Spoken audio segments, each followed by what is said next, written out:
TDP నేత దేవినేని ఉమా గారు మనందరికీ సుపరిచితం. అయితే దేవినేని ఉమా గారి కొడుకు నిహార్ పెళ్లి రీసెంట్‌గానే సాయి నర్మద అనే అమ్మాయితో జరిగింది. వీరి వెడ్డింగ్‌కి సంబంధించిన బ్యూటిఫుల్ మూమెంట్స్ బయటకొచ్చాయి.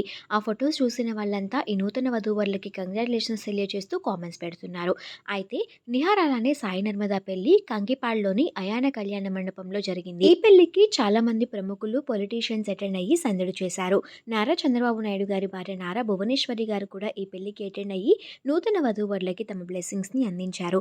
అలానే ఆంధ్రప్రదేశ్ డిప్యూటీ సీఎం పవన్ కళ్యాణ్ గారు కూడా అటెండ్ అయ్యారు.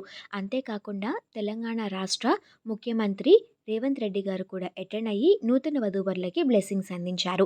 ఆ ఫోటోస్‌ని వారి సోషల్ మీడియా వేదికగా షేర్ చేసుకున్నారు. అలానే నారా చంద్రబాబు నాయుడు గారి అల్లుడు నారా లోకేష్ కూడా ఈ పెళ్లికి అటెండ్ అయ్యారు.